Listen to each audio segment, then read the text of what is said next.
मतगणना के दिन बदल जाएगा रास्ता। पहले जान लीजिए नई दिशा। अगर आप 27 फरवरी को गोड्डा से भागलपुर के किसी रास्ते या फिर भागलपुर जाने की सोच रहे हैं और मन में यह भरोसा है कि हम तो रोज इसी रास्ते से जाते हैं, तो जरा ठहर जाइए। इस बार रास्ता आपको पहचान नहीं पाएगा, क्योंकि नगर पालिका चुनाव 2026 की मतगणना के दिन मुख्य मार्ग खुद अनुशासन का पाठ पढ़ने वाला है। बेहतर होगा कि गाड़ी स्टार्ट करने से पहले खबर स्टार्ट कर लें, वरना बीच सड़क पर खड़े होकर यही सोचते रहेंगे कि राजनीति का असर ट्रैफिक पर भी इतना गहरा हो सकता है। गोड्डा नगर पालिका चुनाव 2026 की मतगणना को लेकर जिला प्रशासन ने व्यापक तैयारी कर ली है। 27 फरवरी 2026 को होने वाली मतगणना के मद्देनजर गोड्डा भागलपुर मुख्य मार्ग पर एक दिन के लिए रूट डाइवर्ट किया गया है। प्रशासन का कहना है कि यह निर्णय यातायात व्यवस्था को सुचारू बनाए रखने और विधि व्यवस्था की स्थिति को नियंत्रित रखने के उद्देश्य से लिया गया है। सीधी भाषा में कहें तो भीड़ इतना संभावित है कि सड़क को थोड़ा सांस लेने का जरूरत पड़ेगा।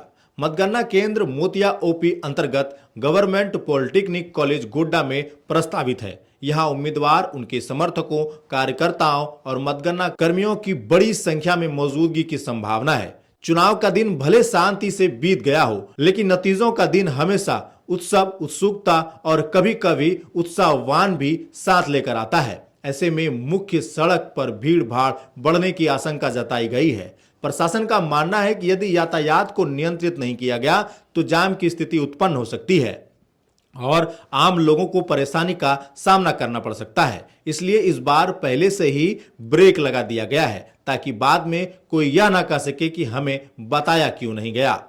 जारी आदेश के अनुसार 27 फरवरी को पॉलिटेक्निक कॉलेज के पूर्व ITI मोड़ के पास से अडानी मोड़ से वाहन को बाएं मोड़ा जाएगा। इसके बाद वाहन मोतिया ओपी होते हुए ग्राम मोतिया से गुजरने और डुमरिया मोड़ पर पुनः गोड्डा भागलपुर मुख्य मार्ग में प्रवेश करेंगे। यही मार्ग दोनों ओर से आवागमन के लिए निर्धारित किया गया है, यानी गंतव्य वही रहेगा, लेकिन यात्रा थोड़ी घुमावदार हो जाएगी। प्रशासन ने स्पष्ट किया है कि यह मार्ग परिवर्तन केवल एक दिन के लिए प्रभावी रहेगा। मतगणना कार्य शांतिपूर्ण संपन्न होने के बाद सामान्य यातायात व्यवस्था बहाल कर दी जाएगी। इसलिए इसे अस्थायी बदलाव समझकर घबराने की जरूरत नहीं है। बस एक दिन धैर्य की परीक्षा समझ लीजिए। सुरक्षा और व्यवस्था को लेकर भी विशेष तैयारी की गई है। पुलिस बल की तैनाती के साथ ट्रैफिक कर्मियों को प्रमुख चौक चौराहों और डायवर्ट किए गए मार्गों पर लगाया जाएगा।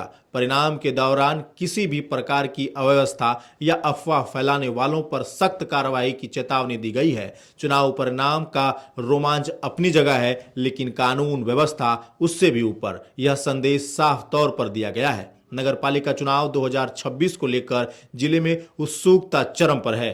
किसके सिर ताज सजेगा और किसे इंतजार करना पड़ेगा, इन सवालों के जवाब 27 फरवरी को मिलेंगे। समर्थकों की संभावित भीड़ को देखते हुए प्रशासन ने यह ऐतिहासिक कदम उठाया है। कह सकते हैं कि इस बार जीत की राह से पहले सड़क की राह बदलेगी। आम नागरिक, वाहन चालकों, व्यापारियों से सहयोग की अपील की गई है। जिले वासियों से अनुरोध किया गया है कि निर्धारित रूट डाइवर्ट का पालन करें और उस मार्ग का उपयोग करें, ताकि यातायात व्यवस्था सुचारू बनी रहे। अनावश्यक रूप से मतगणना केंद्र के आसपास भीड़ ना लगाने की भी सलाह दी गई है। लोकतंत्र का पर्व है, लेकिन सड़क को जाम करके उत्सव मनाना किसी के हित में नहीं होगा। तो अगर आप इस रास्ते से गुजरने वाले हैं, अभी से योजना बदल लीजिए। गंतव्य तक पहुंचने के लिए इस बार थोड़ा घूमना पड़ेगा, लेकिन यही समझदारी होगी। मतगणना का दिन परिणामों का होगा और सड़क का दिन अनुशासन का। सहयोग कीजिए, क्योंकि व्यवस्था भी तभी सुचारू चलती है जब जनता और प्रशासन एक ही दिशा में कदम बढ़ाएगा।